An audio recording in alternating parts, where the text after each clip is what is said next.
movie is a winner. Hello. Yes, Peg. No, Peg. It's not that I don't know who won. No! You cannot bet money on a game that takes place in a movie. She'll just have to see Little Giants herself. I'm not taking it. Stay tuned for the season premiere of Encounters next. The following program deals with controversial subjects. The theories, opinions, and beliefs expressed are not the only possible interpretation. Viewers are invited to make a judgment based on all available information. Tonight on Encounters, The Hidden Truth. Saw orange rings of light underneath. Our search for extraterrestrial life continues. There is a phenomenon here.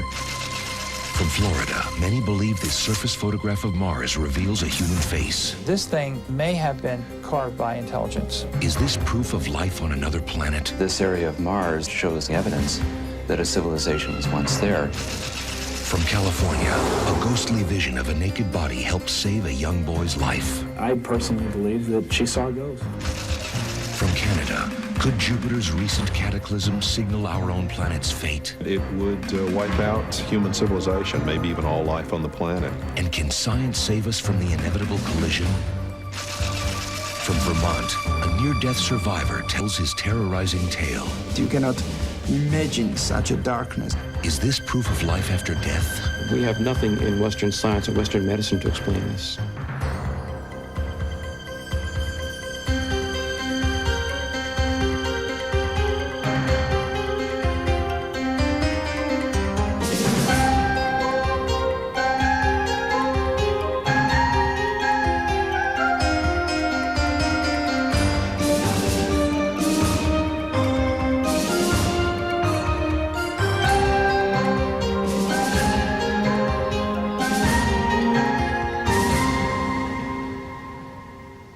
Hello, I'm John Marshall, and welcome to Encounters, The Hidden Truth. Ghosts are said by some to be the physical manifestation of a tragedy, restless spirits who cannot leave the scene of their torment. If this is true, then recently one tragedy could have prevented another from occurring. A mother may have reached out from beyond death in order to save the life of her only child. Christine Skubish was reported missing Thursday, June 6, 1994. The disappearance made headlines. She and her 3-year-old son, Nicky, had been driving along Highway 50 in California when they vanished. When their wrecked car was found nearly a week later, Nicky was hours away from death. He had spent 5 days next to the body of his dead mother. Nicky's survival was amazing, but news reports neglected to mention how he was found. That story begins with Deborah and Nick Hoyt. 5 days after Christine and Nicky Skubish vanished on the highway, the Hoyts were driving along the same stretch of road. We were just driving around Highway 50 coming here, and we were singing songs, and I was looking for deer, because I always look for deer. And then I saw the naked lady laying on the side of the road. She was laying on her side with her one hand over her head. Not her face, but just over her head. She was really white. I saw her breast, so I knew she was a woman. Her eyes were closed, and I just thought she was dead. And so I started screaming. So I grabbed her leg and was wondering what was going on and asked her what happened. And then when she calmed down a little bit, she told me that she saw a naked woman on the side of the road. And I told her, well, we have to stop. And she said, no, don't stop, go to the nearest phone. This is 911 emergency, can I help you? We were driving from Sacramento and I saw a naked lady's body on the road. I was scared to stop because it was so dark and everything, so I told my husband to get to the nearest phone. Can a cop come out here? Deputy Richard Strasser learned of Deborah's 911 call when he came into work at the county sheriff's office. I knew the area that they reported it, and we had several officers search that area without success. When they couldn't find it, they were bothered by it. It wasn't your quote routine call. There was something about it that basically everybody that was involved felt something that wasn't normal. With the Skubishes still missing, the police now had 2 mysteries on their hands. Who was the naked woman on the road? And where was Christine Skubish? It was Deputy Strasser who put the 2 together. I felt that, different about, or had that hunch about that, yeah, I felt something was up with that. So I went up basically just to search the area where this report had come out. When Deputy Strasser arrived here, the location of Deborah Hoyt's sighting, he found no naked corpse. But he did find a child's shoe, the first tangible clue on the trail to Nikki and Christine. It obviously hadn't been there a long time. It wasn't an old beat-up shoe that somebody really didn't care about, and it just seemed out of place. I walked probably about 50 yards further up the roadway, looking down the embankment, and then that's when I saw the back end of the car. I ran down the embankment to check, to see if in fact these people were in the car still, and I did confirm that the driver, which was identified as Christine Skubish, was in the driver's seat. She was fully clothed, seatbelted in, and was confirmed dead at that point. Tell us about Nikki's condition when you found him. Looking over at the little boy, he was kind of lying in a fetal position. He looked to be dead to me. And as I got closer to him, I went to check for a pulse in his neck. I knew at that point that he was still alive. When he was found, Nikki was barely clinging to life. Christine, on the other hand, had lain dead for nearly a week in temperatures approaching 100 degrees. Deputy Jack Greenwood of the Highway Patrol was on duty that morning when the car was found.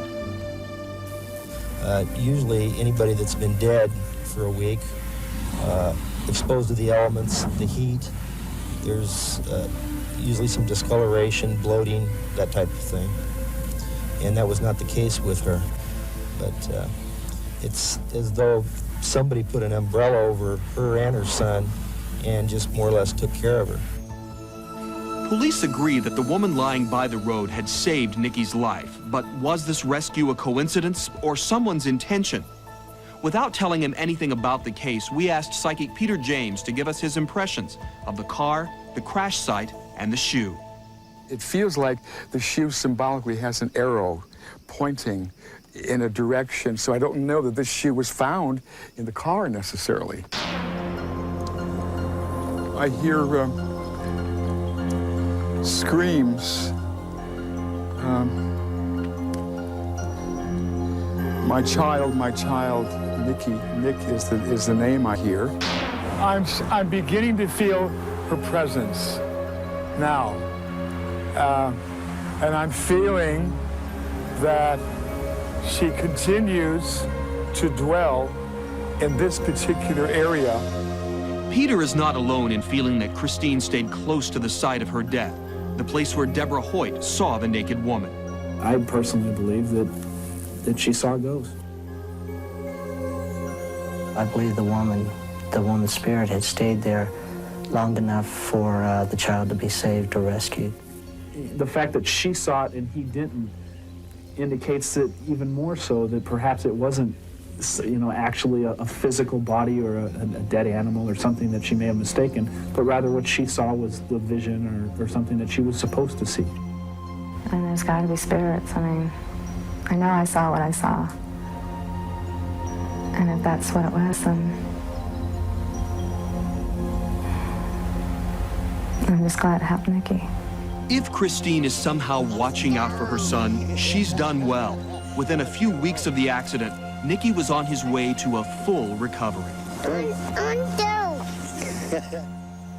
And there is a recent postscript to this story. After we completed taping, police met with psychic Peter James. They were so impressed with the results of his on-site examination, they decided to reopen their investigation. We plan on following this case, and we'll keep you informed about any new results. And Encounters will be right back. Coming up, what knocked a Russian spacecraft out of Martian orbit? Was it an alien craft captured in this photo? Some believe these photographs of the Martian surface hold the answer. This thing may have been carved by intelligence. Looks tempting, doesn't it? Clean lines. Ooh, well appointed. Stylish, sporty. Yeah. But if you want to get a closer look at the new Hyundai Elantra, perhaps you'd be better off visiting a showroom.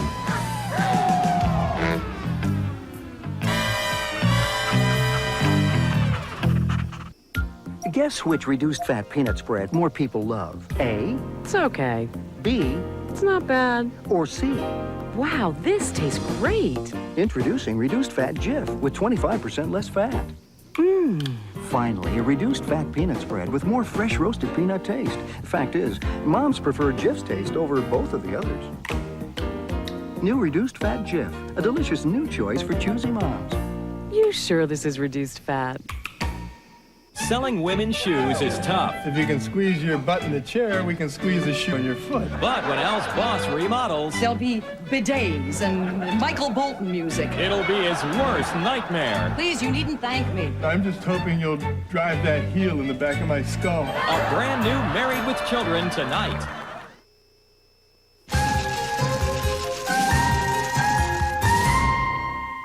One of the biggest disappointments to science fiction romantics was when the first Mars probes revealed that the red planet was probably a dead planet. No Martians, just mountains, craters, and sand.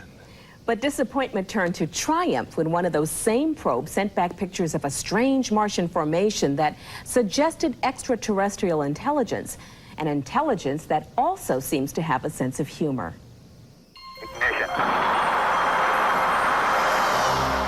Fact that Viking orbiter took 2 medium resolution images of a series of unusual objects on Mars in '76. This thing looks like it may have been carved by intelligence. This area of Mars shows quite strong evidence that a civilization was once there. The face, if it is a sculpted artifact, looks humanoid. 3, 2, 1, ignition. Liftoff. In 1975, NASA launched Viking 1, an unmanned probe to determine whether life existed on the planet Mars. The mission went according to plan, and in July of 1976, the orbiter began sending back thousands of photographs of the Martian landscape. But then the orbiter took photographs of something that seemed to defy the Martian geography. Don Ecker, the research director of UFO magazine, knows one possible explanation. They have come forward with the hypothesis that this, in fact, very likely represents an artificial construction. Whatever it is, the object is huge, over a mile long and 1,500 feet high. As to what it is, these pictures are worth thousands of words.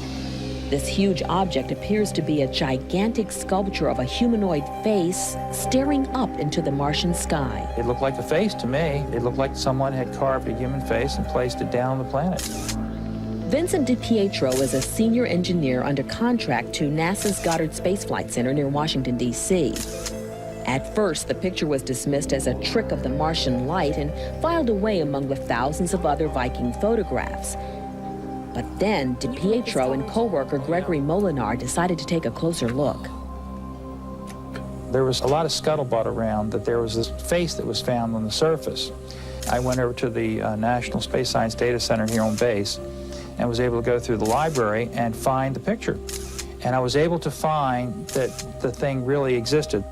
More importantly, he discovered another photograph shot a month later. This second photo showed the image of a head had not gone away. In fact, the picture revealed startling facial detail along with a huge pyramid nearby. There was this thing which was labeled by NASA as HEAD, H-E-A-D, and it was this classical face in the Cydonia region. I guess for about 6 months I was about 3 feet off the ground because the more I dig into it, the more I would find. And the more startling the evidence became that this was not a natural formation. You know, there was a general feeling among scientists at this time that this whole thing was one big hoax. What changed your mind about it? Well, I don't believe they thought it was a hoax. I think the feeling was that it was just a trick of lighting. In other words, how could someone put a face there so therefore it wasn't a face? While the debate continued, DiPietro continued to investigate the mysterious structure.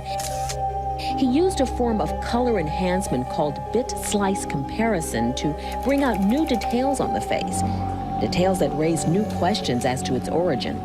In fact, by doing this bit slice comparison, we're able to find that there's sort of a cavity or a dome in the eye cavity that resembles an eyeball with a pupil in it. And another friend of mine, Dr. Mark Carlotto, found teeth in the mouth area. This is Viking frame 35A72 that was rediscovered by DiPietro and Molinar in the late 70s. We see the face near the center of the frame. This is a magnification and enhancement of the face from that picture. Dr. Mark Carlotto is a graduate of Carnegie Mellon University and an expert in image processing and satellite remote sensing. He has scrutinized the puzzling photographs. I had a lot of tools at my disposal, many years of experience looking at satellite images, and I thought perhaps some of these tools, some of these software algorithms could be used to analyze and learn more about the face.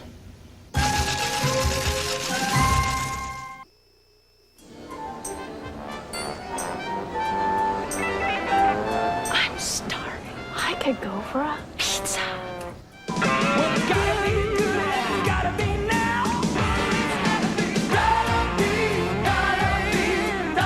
Call for a large, 2-topping, crunchy, thin crust pizza and get a medium 1-topping pizza free.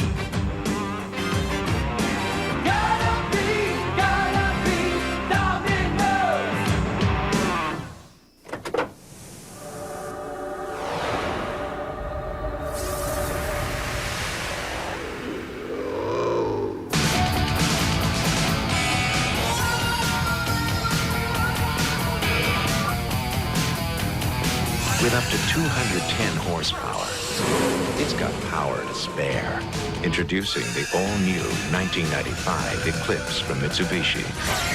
The new thinking in automobiles. AT&T, this is Margaret. Margie, tell me about AT&T True USA Savings. Certainly.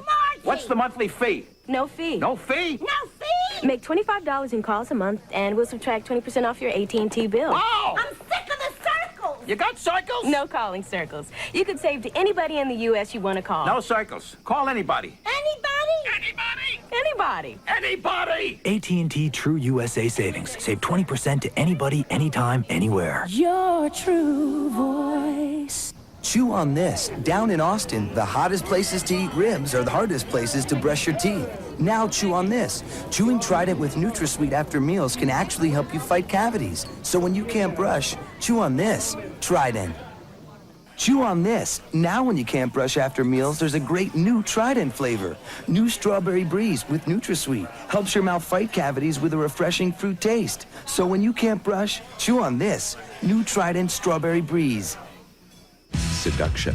What do you see in her anyway? Betrayal. I want a divorce. Do the words go to hell mean anything to you? Murder. The boat has blown up. There are no known survivors. If you've never seen Melrose Place, this is the time to start. I'll make you suffer for this, Michael. An all-new Melrose Place, Monday at 8, 7 Central. Melrose doesn't have the only bad boy on Monday night. I have no desire to be one of your many conquests. Get to know Charlie on a brand new Party of 5, Monday. Beyond just the gross appearance of a face, the eye sockets and the mouth, we see fine detail. There are crossed lines in the forehead areas. There are broad lateral stripes across the face, and a fine structure in the mouth that almost appear to be teeth. By using sophisticated image enhancement techniques, including fractal analysis, Dr. Carlotto was able to bring out more details in the original Viking photograph. The basis of these algorithms is a type of object or mathematical structure known as a fractal. In other words, when you look at it at different scales or resolutions, it looks the same in some sense. When Dr. Carlotto's enhancement technique is applied to the original images, what was just a blurry image becomes a three-dimensional image of a face, a pyramid, and a fortress.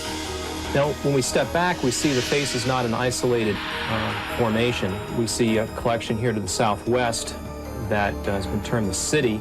We step further back, there are still more unusual objects in relative close proximity. And then to the south, a formation that appears to be a five-sided pyramid called the D&M pyramid. It's been thought of by some people to be five-sided. I believe it to be four-sided, with the fourth side being totally devastated and broken into pieces. This appears to have been either wind-blown or carved by intelligence. Despite the photographic evidence presented, NASA insists that the objects are natural and the images were created by tricks of lighting. In fact, there are 10 images over the area. It could not be a quirk of light because it would have just gone away. It would have been a quirk and disappeared. And instead of disappearing, we found more detail. Here we see the face in 3 views under simulated lighting conditions, with the sun to the northwest, a little further to the west, and then due west. And we see not only do the facial features persist over all of these views, but the expressions actually change a little bit. But NASA maintains its position, a position that baffles many researchers. The fear of the unknown drives a grieving process that always begins with denial. And the denial is rampant on these questions. Former astronaut Brian O'Leary is now an author and researcher. Stan McDaniel is a philosophy professor and the author of the McDaniel Report. Both agree that NASA's conventional explanation does not stand up to close scrutiny. NASA lied about that particular area. For years, they had been telling people, researchers, interested parties, that they had other photographs that proved that the face was nothing more than a trick of light and shadow. And just recently, in this past year, that's been proven to be false. They have no such photos. It looks like a face. It bewilders me how people can look at it and not experience this eerie feeling of my God, what is up there? What is it? To be able to say, oh, it must have been wind erosion, I think involves a lot of psychological denial. Scientists know that there's something going on, but they don't want to let on there is, because if they do, the 2 things, peer pressure and funding, it can get you every time. Russian scientists had shown interest in the face on Mars prior to their launch of their Phobos 1 and 2 probes in 1988. Although Phobos 1 suffered a technical glitch, Phobos 2 made it to Mars. What appeared to happen was that the Phobos craft, according to the Soviets themselves, encountered, to use their words, something that should not have been there. These black and white photographs were taken by Phobos 2. There appears to be a white object measuring over 15 miles in length situated near the craft. What the Russians then said happened was this craft or object pointed itself toward the Phobos probe, and their probe disappeared. Some believe this probe was deliberately destroyed. To them, the face on Mars might be a warning to stay away. Others theorize it's some sort of lure to attract visitors.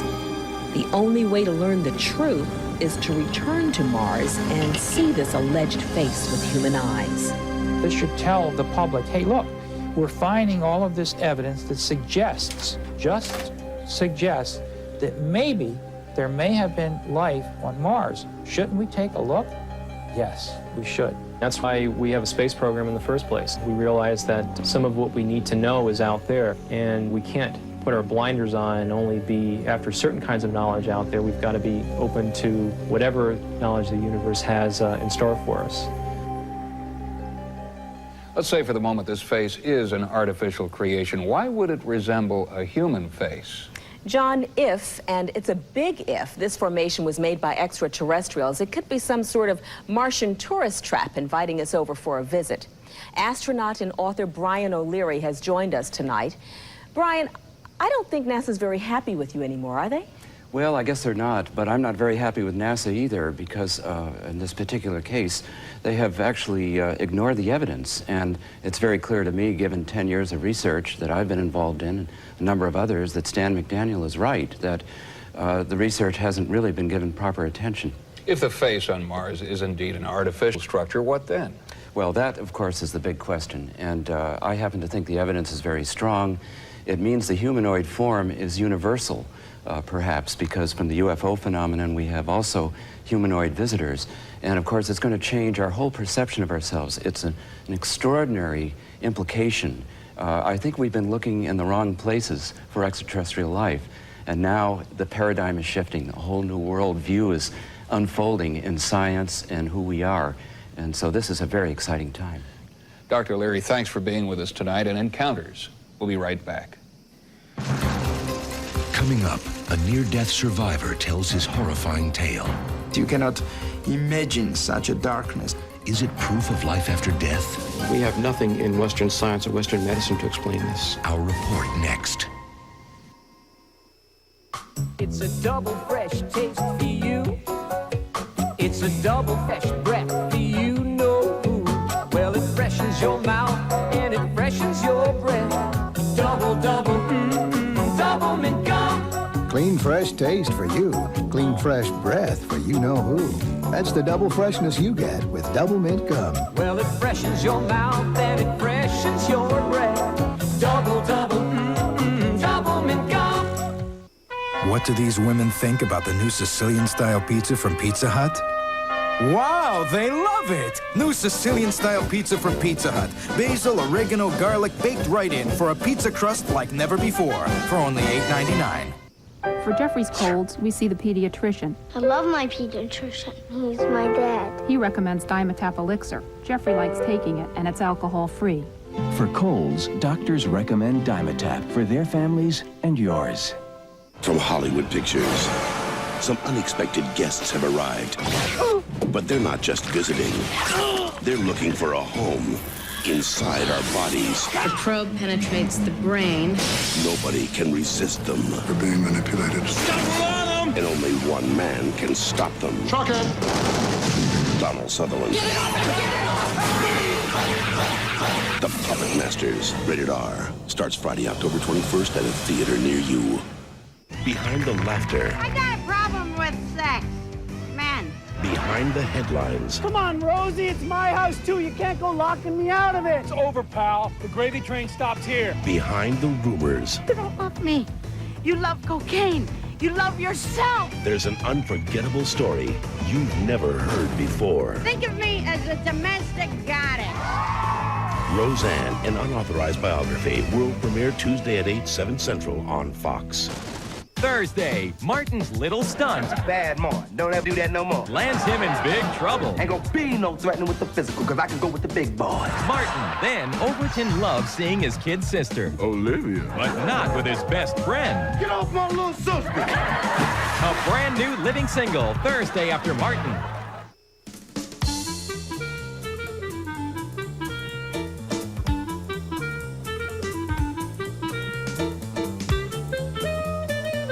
Can Circuit City really promise you the right TV at the right price right now? With over 150 TVs to choose from, all at guaranteed low prices. What do you think? Circuit City, the right prices right now. At Chevrolet, we feel everyone, regardless of income, deserves a safe car. That's why we equip the all-new Lumina LS with dual airbags, anti-lock brakes, side guard door beams, child security rear door locks. Sure, anyone can build a car like this. That's easy. We build it so most people can afford it. That's genuine Chevrolet.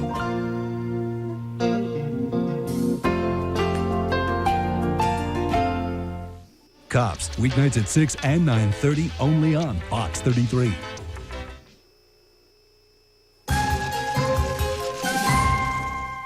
The overwhelming majority of people who have survived a near-death experience describe visiting a land of peace and love, a place they call heaven. But other survivors are convinced they literally traveled to hell and back, and the journey has turned their lives inside out. Here's our story. Hell, a concept as old as religion, but hell may be more than an abstract concept. And they start scratching and biting me, and it really, really hurts, just like the real world.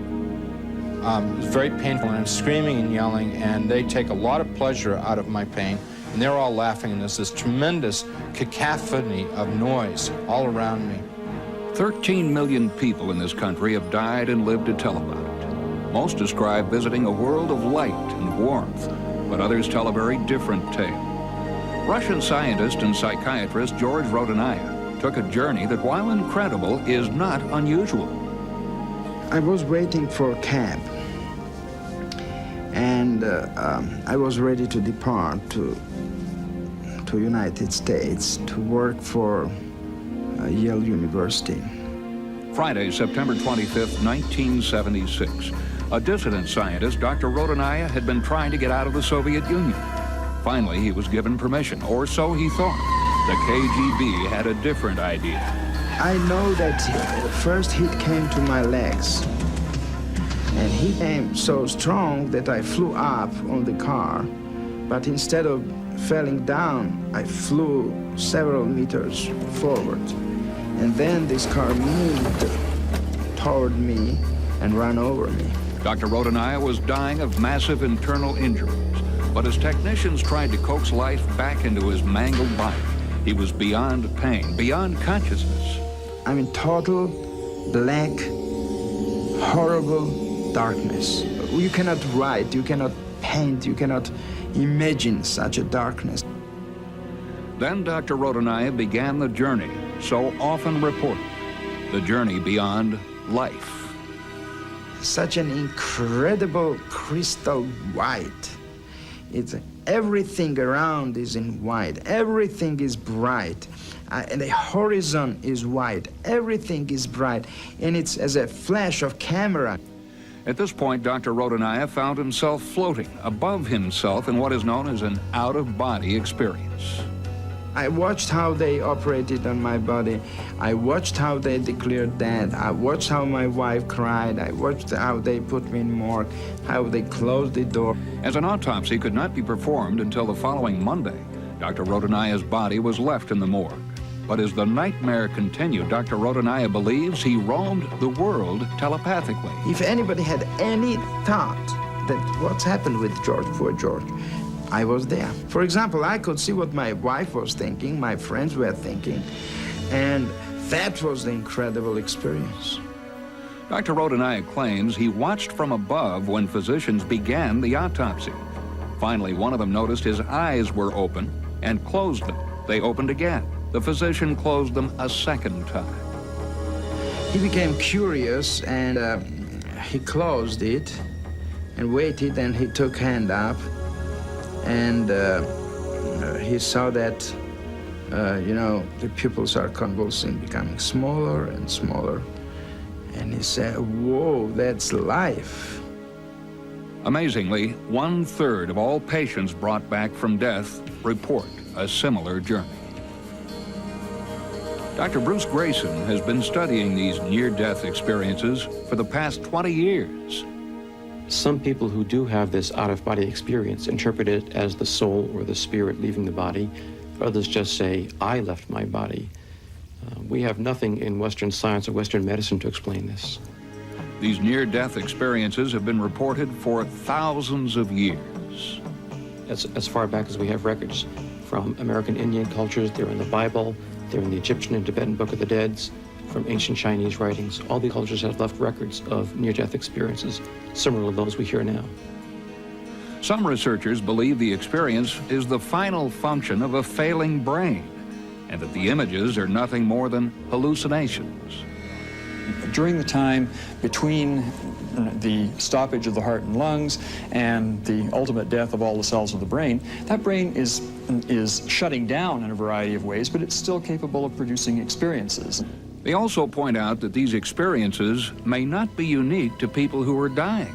Almost all of the kinds of things that we hear people describe in so-called near-death experiences are experienced from time to time by people having ordinary dreams at night as well. But near-death survivors say their experiences seem much more real than dreams. People don't transform their lives on the basis of a dream or a hallucination or a drug-induced state, in fact. Whereas following a very brief near-death experience, people drastically change their attitudes, beliefs, lifestyles. Research on the subject is hampered by the fact that most near-death survivors don't like to talk about it. They're afraid, rightfully so, that they will be thought crazy or ridiculed or rejected for doing so. Other people have an even more compelling reason for silence, for they are convinced that they went to hell. These people in the darkness, I believe, were just people whose lives were full of contempt and hurt and hate. They were interested in playing with me, trying to elicit as much terror from me as they could. Before his experience, Howard Storm was a university art professor and successful artist. Howard's life took a dramatic turn in June of 1985. On a trip to Paris, France, he suffered a ruptured duodenum and was rushed to an infirmary. But there was no surgeon on hand. Howard was given 5 hours to live. So I said goodbye to my wife. She said goodbye to me. She got up, she hugged me and kissed me, and she cried, and I cried, and then eventually she sat back down, and I decided to let it go, let it happen. And I went unconscious. The next thing he knew, he was out of his body. I was absolutely convinced that I was alive and real, except there was this corpse in the bed that looked like me, but it couldn't be me because I was standing there yelling and screaming and trying to talk to my wife and my roommate, and I thought they were just playing games with me. And then he heard voices encouraging him to follow them out of the room and down the hall.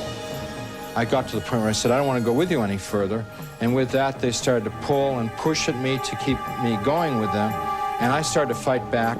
Howard soon found himself at the center of a nightmare. It was an orgy, and I was the centerpiece of the orgy, and it was an orgy of cruelty and pain, my pain, which gave them a certain amount of delight and pleasure. Ultimately, he asked for help. And with that, a person of light, a beautiful, radiant being, came there and reached down and picked me up, and as I was being picked up, I saw myself for the first time, and I looked like roadkill. I mean, I was covered with gore, and I was all torn up. And as I was being picked up, all of that disappeared. His experience ended when a nurse walked in, and he regained consciousness. It was now 9:30 at night, and she said, a doctor has arrived at the hospital, and he's going to do the surgery on you immediately. And he did. Howard Storm still paints, but he left his position at the university to become a minister. Before his brush with death, he worked with nudes. Now his works are filled with images of darkness and light. His case is not unusual. No matter what the explanation or where the ultimate destination, nearly all near-death survivors find the experience changes them for the better. My brain began to work absolutely differently. I could grasp anything. I was working. It was very, very easy to learn, to work, to study, to be alive.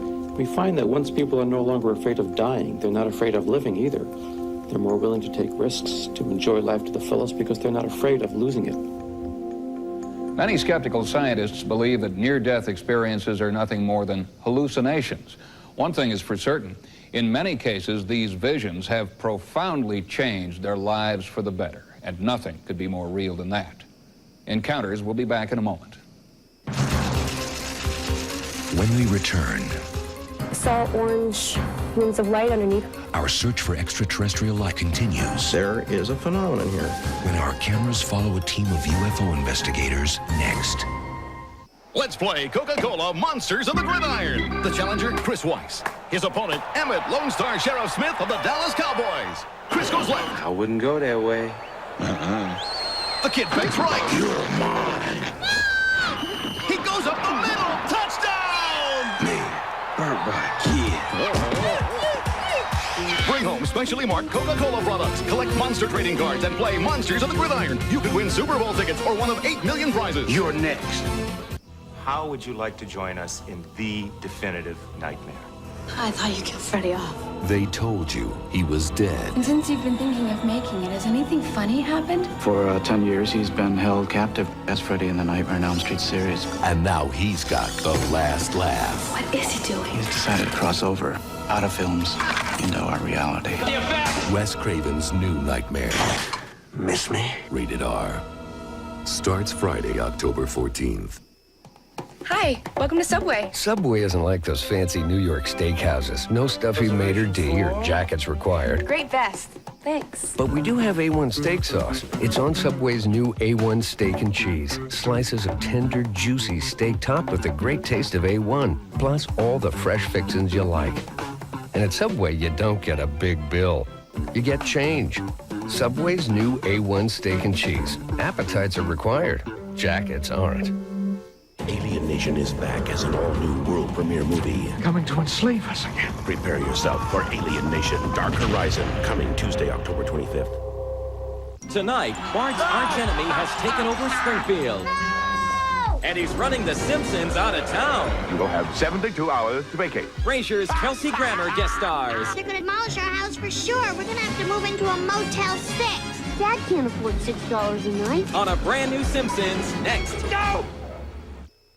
We ask our customers to tell us how we could build a better electric company. Hi, remember this? A letter I sent to TU Electric. I read 8,000 letters. Please use more renewable energy sources. We're going to use the ideas from customers to plan new programs. At Energy Park, we're looking at wind power, solar power. I've always considered myself a nerd. He had one good year in 3rd grade. He had a girlfriend then. E-programs made from customer suggestions. Maybe one of them was yours.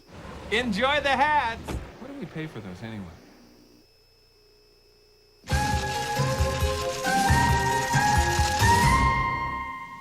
Now, some UFO skeptics would like you to believe that all UFO researchers are gullible, scientifically ignorant crackpots. Some are. Many aren't. That's right, John. One organization in particular has earned a reputation for their sober, dedicated analysis of UFO encounters. They're called the Mutual UFO Network, or MUFON. Recently, we observed this organization in action. Vancouver, British Columbia. Like every city in the world, UFOs have allegedly crisscrossed its skies. Last spring, radio disc jockey Bill Courage saw and videotaped a UFO. One night, he told his listeners about it. The feedback was overwhelming. What surprised me was the next day, I still got calls. The subsequent week, 4 weeks, 5 weeks after that, I was still receiving calls. To answer some of his listeners' questions, Bill called in a special guest. The Bill Courage Show, a special Friday in that we're speaking with those who have seen unusual things in the sky to help straighten out some of these stories. The man with the Mutual UFO Network, Michael Stranick, in studio here, and we have another tale to tell. So, Andy, you saw something rather strange rather recently. Yeah, just happened. The Mutual UFO Network has thousands of members all over North America and in over 50 countries around the world. As head of MUFON of Canada, Michael Stranick spends much of his time searching for proof of the existence of UFOs. I personally think this is the most important thing that has ever faced the human race. We have to do it because nobody else is doing it. But is there really anything to be studied? The answer's up to you. Make up your own mind. I'm not trying to convince anyone. I stopped doing that years ago. There is a phenomenon here. Take a look at it. If you can explain it, fine, I'm willing to listen. So far, I haven't heard a good skeptical argument. Among the callers was a woman named Andrea. Andrea, we're all ears. Tell us of your experience. Hi. Well, this was nothing like I had ever seen in my life before. There were The experiences she described were extraordinary, yet they fit a pattern. On occasions, I have woken up with my back burnt. Other times, I've woken up with my eye incredibly swollen and full of blood. I believe that I have an implant in my eye. Michael knew Andrea's story would be worth checking out. But you know, some of the people who say they've seen UFOs, they don't come across as very credible. It's not been my experience. I don't know who you've spoken to, but I'd say most of the people who report UFOs to us are extremely credible. These are people whose testimony would put you or me in prison. Their testimonies believed in a court of law. It's just when it comes to the UFO problem, people don't want to believe these people. I asked Michael what he looks for when he analyzes a UFO video. Okay, I think that object there could pass as the sun, shrouded by a bit of fog. Well, it could. In the entire clip, though, if that's, you mentioned passing, it's passing right over the camera, and if that's the sun, we're in big trouble. Can you explain what that object is doing? It appears to be sitting there, being a little odd. I don't know what it is. We won't really have any clue to what it is until we have it analyzed by the MUFON video analyst. Then we'll have a better idea what it may not be. We probably will never know what it is for certain. After you, sir. Assisting Michael in his research is UFO investigator Graham Conway. Together, they hit the road to follow up on new leads. For Graham, a former police officer, this type of work is second nature. I often find that they have lived near power stations and power lines. This keeps on coming up. Field investigation is only one of many responsibilities of MUFON. In Canada, the paperwork begins in the home office of Michael Stranick. This is where much of the hard work gets done, including analysis of hundreds of home videos. The paperwork is astounding, the hours are incredible, and it's a volunteer organization. Meanwhile, at the home of Daniel Bourgeois and Colleen Allen, Michael and Graham begin by tape recording the couple's account of their encounter. I saw orange rings of light underneath. I just could see the bottom. It was horrifying. It bothers me when I tell people that I've seen a UFO. The skepticism is so frustrating to have people not believe you when it's so real. After gathering data for over an hour, Michael and Graham thought their investigation was complete. And if anything else should occur, please let us know. You know, actually, I wanted to mention something to you that just skipped my mind. What's that? I wanted to ask you, does my huge hydro bills mean anything to you? Because we have humongous hydro bills. Meaning, how much is huge? We, in the wintertime, about 600 every 2 months. For this house? 300 in the summer. Oh, you've got to be kidding. You're not using any heat in the summer. We checked out their hydroelectric bills and found they were enormous. On a hunch, Graham and Michael inspected the neighborhood. This is the nearest area where these power lines are located. And there's the UFO lines, that's about, quarter of a mile from their house? Just about. Yeah. We've noticed a real correlation to power transformers, power lines, substations, especially abduction cases. Their next visit is to Andrea Shale, the woman who claimed on the radio to be an abduction victim. Andrea told us that in a desperate attempt to escape these alien abductors, she has moved over 42 times. With tape recorder rolling, Michael and Graham listened to Andrea's story. They have holding tanks, and it's like got a blue liquid in it. To me, it was like being sterilized. When Michael and Graham told me about Andrea's claims, I investigated for myself. I wondered if she wasn't just confusing dreams with reality.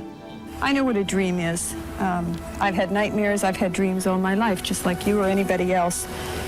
You don't wake up from a dream with a nosebleed. You don't wake up from a dream being burnt, a severe burn on your back. My eye was swollen out like this, just like a baseball. Then I had an x-ray done of the inside of my eye. And behind my eye, they showed me on the x-ray was a little round ball-bearing thing. And the specialist told me that they could not remove this, whatever it was. They didn't know how it got there, but they could not remove it because it was right next to the optic nerve, and I would go blind if they tried to.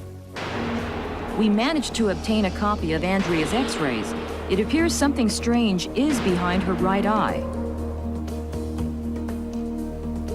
I consider Andrea to be a very normal person by any other standards, and her experiences are similar to what I've heard from other directions or from other people over a long period of time.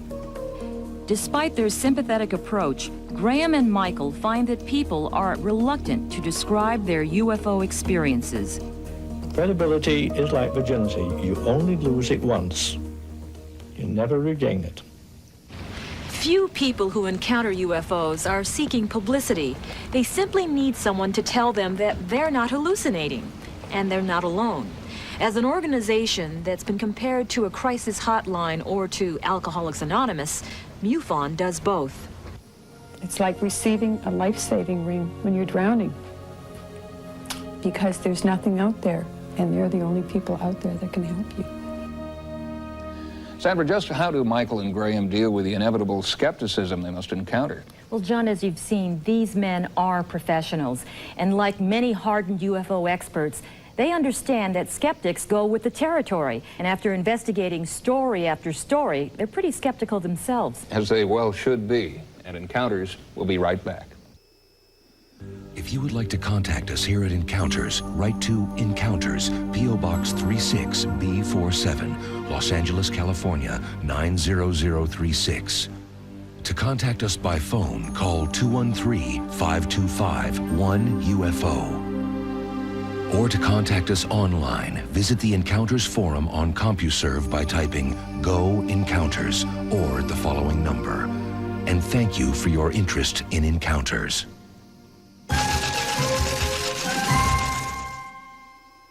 Stay tuned for scenes from the next episode of Encounters. We asked these women what they think about the new Sicilian-style pizza from Pizza Hut. Wow, they love it! New Sicilian-style pizza from Pizza Hut. A little basil, oregano, and a touch of garlic baked right in for a pizza crust like you've never tasted before. Calmati, Rosalia. Che ne stai facendo uno spettacolo? For $8.99, any second medium, $5 more. To enjoy a delicious Sicilian-style pizza at home, call Pizza Hut Delivery today.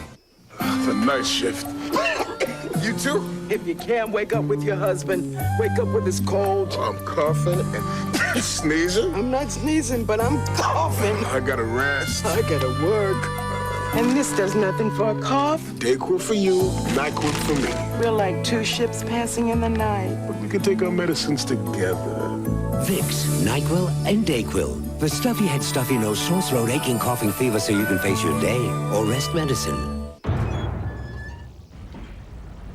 For those who purchased something other than a Sega Genesis. Yeah, that's it. Our sincere condolences. What a waste. When you start with a Genesis, you can always add a Sega CD. And new Genesis 32X. Everything else is cold and stiff. Burial or cremation? Burn it. Welcome to the next level. Pringles Light has become Pringles Right Crisps. Still a third less fat, and now better taste than this. That's right! Got new Pringles Right Crisps! That's right! Less fat and better taste than this! That's right! Better taste than less grease, the proof's right here you see! That's right! It's not a chip on salmon blind! Pringles Right Crisps, the taste bob's here! Pringles Right Crisps, the taste bob's here! Next Sunday on an all-new Encounters, a team of UFO experts has a close encounter. Oh, there it is. It's back again. Then the legendary Bigfoot may have been captured with high technology. Yeah, I see him. And hear a recording some say is the voice of a ghost. An all-new Encounters next Sunday at 7, 6 Central. Bart's dad becomes a disciplinarian. Young man, since you broke Grandpa's teeth, he gets to break yours. The Simpsons. Monday at 6:30 on Fox 33. The boundaries of human experience are expanding daily. Phenomena once thought to be fantasy are now part of accepted science. Maybe, just maybe, the fantastic stories we've seen tonight will become an accepted part of tomorrow's hidden truth. Think about it. I'm John Marshall. Good night.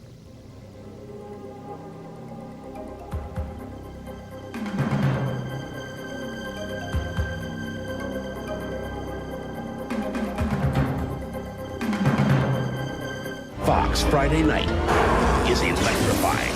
First, a plot to kill Mantis leaves him with no escape. Is it true the Mantis is dead? Yes. Mantis. Then, they say it never happens. Former FBI who also claims to be an alien abductee. They say it isn't real. The government knows about it. But Friday, Agents Mulder and Scully will discover the terrifying truth. Watch the most thrilling X-Files ever. A brand new episode after Mantis, Friday. Dear God, just give me one chance.